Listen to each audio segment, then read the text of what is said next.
Good evening, everybody. Hope you've had a fabulous rest of your Tuesday. Welcome to the second episode of our stories with Maisie Darling. And this evening, I'm joined by Jel, who owns NoahBella. And she is fabulous. She's just as glamorous as Jane was this morning. Well, not this morning, this lunchtime. She looks absolutely beautiful. So let me bring her in and you can all see her. Hello. Oh, are you okay? Yeah, I'm good, thank you. Good. Have you still got your Prosecco with you? Yeah, we've got it already.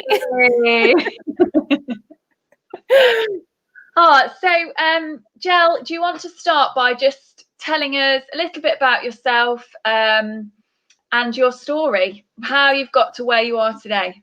Yeah, sure.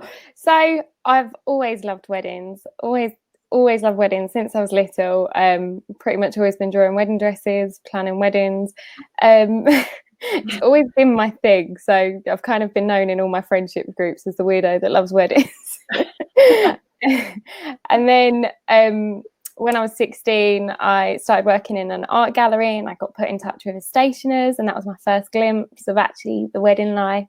Yeah. Then I went on to uni and I did management and marketing, and also did a wedding planning diploma on the side externally from uni. But I actually ended up doing my dissertation on wedding planning. Then I left uni to become a wedding planner for a hotel. Then I left the hotel to work for another venue, and then I ended up having my beautiful little boy, well, my first little boy. And after I had him, I was a bit like, oh, I need to do something. What do I need? I need to do something. I want to work for myself, and I want him to see me working hard for me and not necessarily for a company. I want him to see me doing something I enjoy. And I kept thinking, like, what should I do? What should I do? And I ended up setting up NoahBella, but I actually set it up as a marketing business because that was what my degree was in. And so I didn't go straight to weddings. Bizarrely, I didn't go straight to weddings. I thought I'll do what my degree is. And so I did my degree. I did marketing, set up NoahBella as marketing because that was what I'd done at uni. And then I started actually working with wedding companies doing the marketing. And I got to a year later and was like, why did I not just do weddings in the first place? Why did I not become my own wedding planner? It's what I always wanted to do for myself. So I ended up relaunching NoahBella and rebranding NoahBella to be wedding and event coordination last February. And then obviously lockdown. The best year to start a wedding business. So I relaunched NoahBella for NoahBella Wedding and Events Coordination. And yeah, that's pretty much how I got to where I am now. And so can you explain the reasoning behind the name? I know your son's called Noah, but how did you come up with the name? So I obviously, when I was creating this business, I kept thinking of all these names and I thought, oh, what am I going to call it? What am I going to call it? And I thought, well, I want it to do something to do with Noah. And I kept thinking, oh, what goes well with Noah? And I thought, well, if Noah was a girl, he was going to be called Bellany. So I thought, well, it would be NoahBella. And then somebody said to me, oh, that actually means beautiful Noah. And I was like, oh, well, that works. Works really well. Yes. Oh, that's so lovely. Yeah. Can I just say evening to Steve? Steve said hello to us. Hello. So hi, Steve. Thank you for watching. But also, if anybody wants to write things in the comments or has any specific questions that you want me to ask to Jel, then just please pop them down and I'll ask them for you. Are you okay? Yeah, I don't know what that noise was. I don't know where it came from. So can I just ask you a little bit about your own wedding? Are you married? I'm sure you are you? Not married, I'm engaged. Oh, okay. Tell us the proposal story then. So it was actually the weekend of Mother's Day. And on Mother's Day, I was going to one of my best friend's daughter's christening. So I wasn't actually going to be around on my first Mother's Day. And Will's a chef, so he has to work. And he came in from work and I had to go and drop something off to a neighbour. So I headed out to drop something off, and I left Noah with him. And then I came back and Noah was still in the outfit that I left him in. And I was like, right, let's do bath time. Went up to do bath time. And I was like, well, why won't you help me? And he was like, just go and do bath time and I'll be in a second. And I was like, what's going on? And then I was taking Noah's clothes off of him and I saw that he had like something underneath. And I was like, was I that tired this morning that I've left his baby grow on? And as I took his clothes off, underneath was a baby grow that said, "Mummy, will you marry Daddy?" And then I walked out onto the landing, and there he was on one knee. Oh, what an absolute cutie! Oh, yeah. So lovely. And so, had you got your ring, or did you choose it? How did that happen? He picked it. He picked it himself. So he did very, very good. Bless him. Oh, that's so lovely and so romantic that he included Noah as well. Yeah, well, that was it. He wanted it to be, it's our little family, so it was all involved. Oh, bless you. So thinking back to you as Jel, not Jel the wedding planner, just you. Tell us about one of your most defining moments so far. I would, as cliche as it sounds, having both of my boys. Having both of my boys, like it changed me as a person, becoming a mum, because with Noah I had really bad separation anxiety, and I couldn't leave him, and it actually took me to have Patrick to be able to leave Noah. So for 2 years Noah was never left with anybody other than his dad. He'd never spent a night away from us, and it had never really been for longer than a couple of hours. So he'd never really been away from me. And then I had Patrick, and I was like, oh my God, I love them both, but I'm okay to be away from them. I'm okay. I think that was probably, as cliche as that sounds, I think that was probably my most defining moment, because it kind of, I realized that I still have a purpose away from being a mum. And now I have a job, I have a business, I have 2 babies, and I can leave them. I can actually leave them. The world isn't going to implode. And so it's been so liberating though to know that you're still Jel, even though you're now a mum as well. Yeah, well, I think that was it. It was like that for me was one of the biggest moments. I was like, oh my God, I can still be me and a mum, and it's not gonna cause it's not gonna make me any worse of a mum. So I think that was probably one of my most defining moments, because for the last 2 years I'd become so kind of wrapped up in Noah, and I was like, I can't leave him. Everything's about Noah. Everywhere we go is about Noah, and no, he's not having a night away, and so that was, so when I had that realization, I was a bit like, oh, okay. It's all good. It's that's so lovely though that you've been able to realize that, and so you can now start working towards that and doing things for you as well as looking after kids and making sure they're okay. That's lovely. And so what is the most important thing that we should know about you? I'd say I've got I chat a lot. I do. I like to chat. I do. So if you're gonna come and see me, be prepared for a long chat, because I'm one of those people that I intend to only be there for 5 minutes, and then 20 minutes later I'm still gift of the gab going. But I like to make everyone comfortable though. So I think that's why I like to try and ensure that everyone's comfortable and everyone's having a good time. So I like to have a chat. Excuse me. Sorry. And so do you put that into your work as well? Do you feel like you're very welcoming to guests and brides, and you make sure that you talk everything through?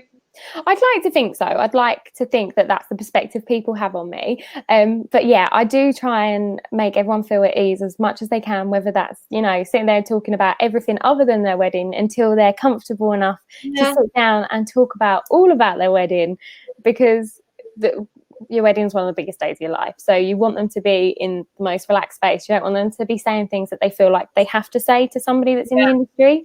So if you make them feel comfortable and they feel okay, then they're like, oh, actually, I can talk to her like she is my best friend. Because especially with what I do, we're with each other for so long. We're like, it tends to be 18 months before your wedding. So for 18 months, you're in contact with me. You want to be able to ring me and be like, I know that you might not look like this, but I like this. Can we do this for my wedding? I'm like, yeah, absolutely. If that's what you want, that's what I'll do. So I find that that's important. And I hope that, you know, that comes across.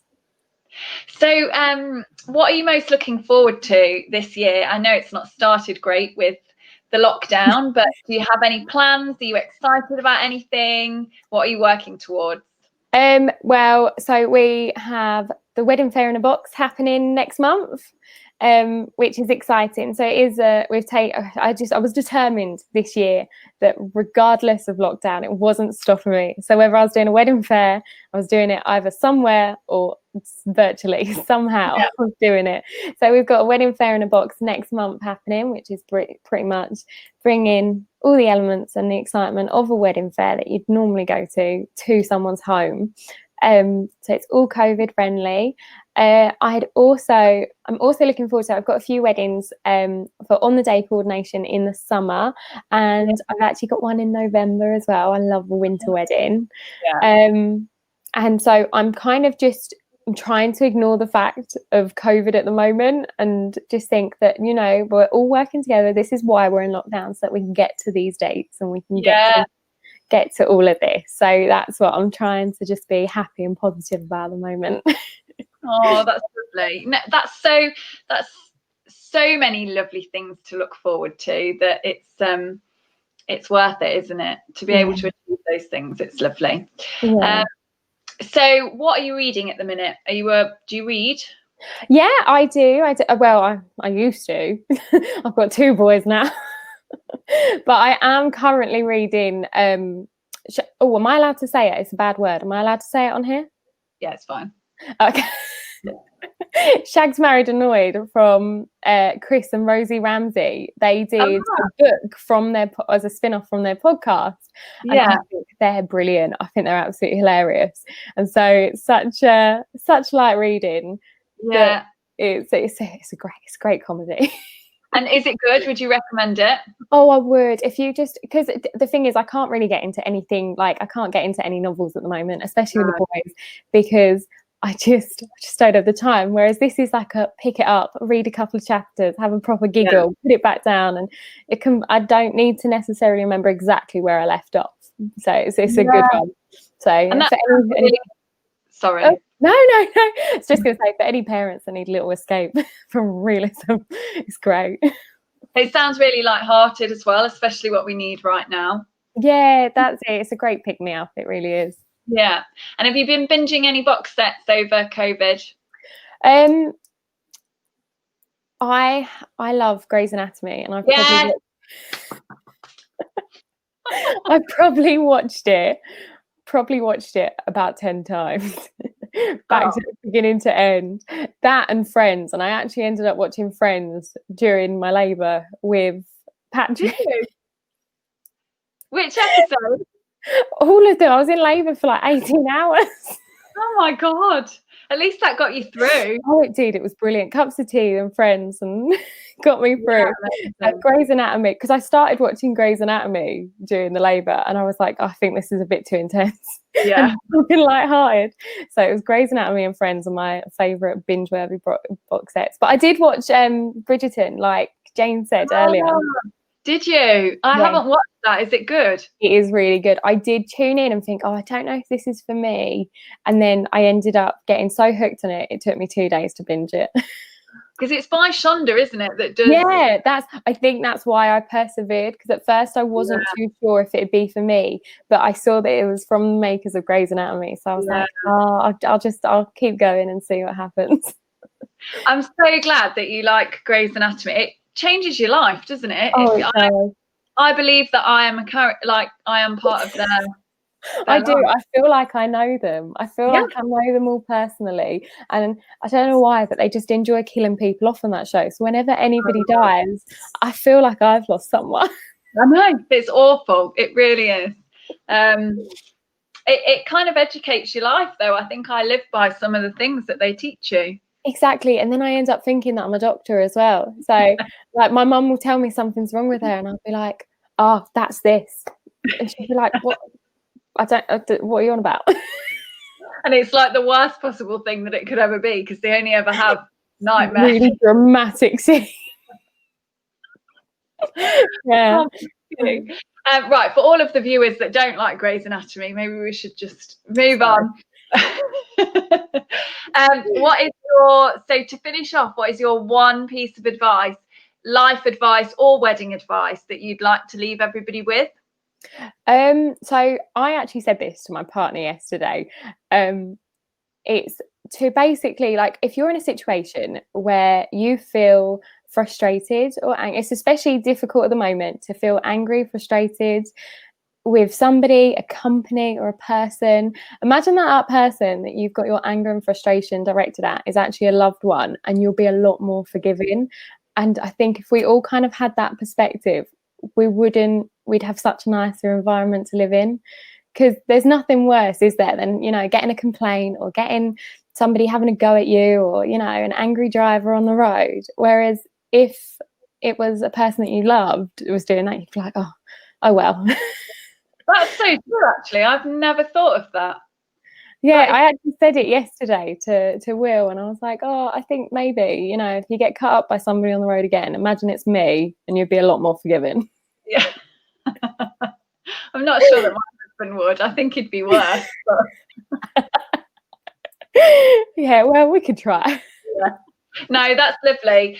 Just before we go, please can you tell everybody how they can find you, your social media, all of those kinds of things? Yeah, so you can head over to my website, which is NoahBella.co.uk, or you can find us at NoahBella Weddings on Instagram, and then NoahBella Wedding and Events on Facebook. Amazing. Thank you so much, Jel. It's been so lovely to chat with you, and hopefully we'll work together again very soon. Hopefully. Yes. Thank you so much. You're welcome. Take care. Goodbye, everyone. Bye.